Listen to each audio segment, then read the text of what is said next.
breaking news. The said some rapper put on social media. Shot at who? Ain't no motherfucker shot at us.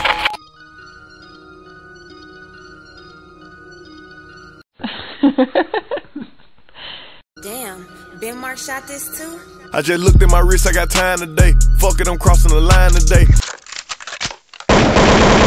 The hate be so real, the love be fake. Be bumping they gums and bumping my tape. Don't go against me, they ask for my help. Go get out your feelings and get it yourself.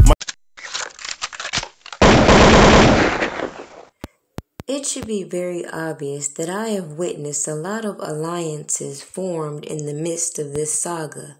A lot of things I've disagreed with, and a lot of things I've seen playing out from behind the scenes that I feel directly influence this case.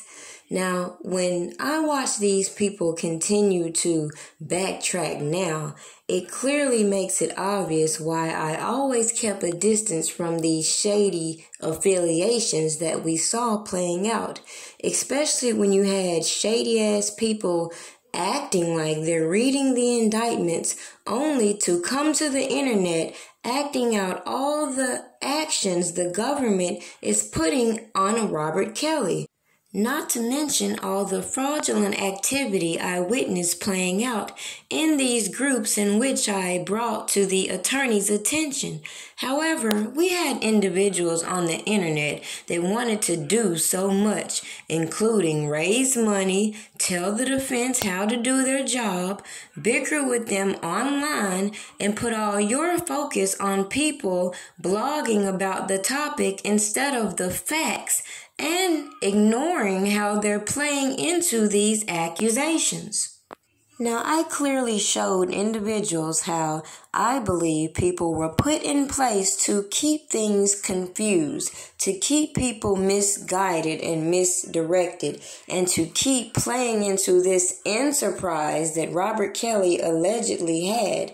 Even these people triggering these responses from people online to go make police reports and include Robert Kelly's name, and nobody takes a second to look at how this is looking as a whole. Yet the minute I come out here and make sense to how I watched all these individuals line themselves up with this man's defense, with these janky-ass people, when they did all this suspicious behavior right in your face, nobody wants to talk about those topics. Meanwhile, I'm supposed to entertain the dumbasses that like to piggyback off of my content conveniently, throw shots at me, try to cyberbully me, and fail to realize that at any point I can replay every single thing that I believe affected this man's support system, defense team, and so much more to align them to the actions they put on public display. But no, they don't want to face that truth. They don't want to come out here and be honest and tell you that for 3 years they've lied to you, they've meddled in a federal case, they've come out here talking about all this work they're doing. Yet regardless what deflection tactics they try to use, it doesn't change the fact that when you review my content, you will notice how it aligns with even the motion put in by BonJean. And though she has to shorten it down and resubmit it, it was a start to see that as I have been questioning a lot of actions that these attorneys should have brought to the spotlight early on. But maybe them beefing back and forth with people online, maybe these connections they have influenced their judgments. And maybe, just as I said, we witnessed the biggest corruption of all time. And a lot of people don't want you talking about those specific facts of what they did.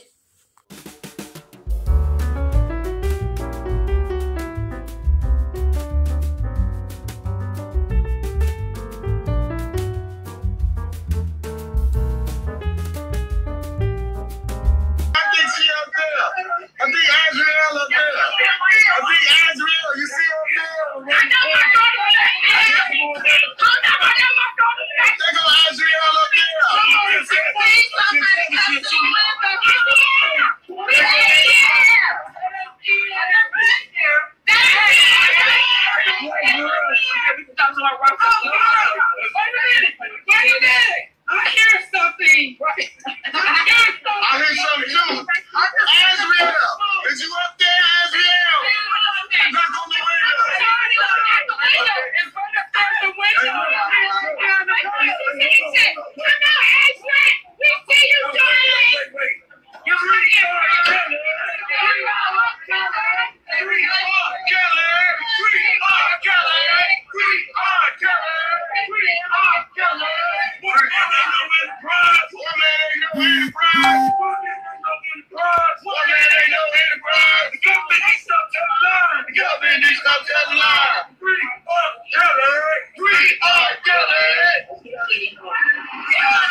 crazy that with any other case, you don't see all this drama playing out on social media. But when people see all these red flags from the attorneys beefing with people online, including Tasha K, it still just boggles my mind how people can still be entertained by people trying to sugarcoat and add people to have absolutely nothing to do with this case in order to keep their lying-ass stories going. People forget that Tasha K came out and accused Steve Greenberg of being fraudulent. A lot of people refuse to acknowledge how all these attorneys were corrupted by their communications with all these outsiders. A lot of these people want to ignore how this all displays ineffective counsel. And as I said from the beginning, I'm not here to bash his attorneys or be going back and forth with them online. The point was to always document what's going on so you, the people, can see the problems that occurred in this case instead of running with mainstream media and believing everything that was said and displayed by crash dummies. Now, unfortunately, a lot of people gravitated toward following people who wanted to mock the government instead of proving that the government failed to prove their case, instead of proving that Robert Kelly is not guilty of these accusations. Instead, they want to put their focus on bloggers and take it away from the individuals that should be under the microscope. But hey, a lot of them won't even be real enough to tell you that I don't deal with them because of the janky information they brought to me before they even established a YouTube channel. Thus, nothing they say about me or towards me is relevant. In other words, they ain't smart enough to recognize that majority of these stories that were given to even them came to me. But I had sense enough to read what was being presented and debunk it. Period.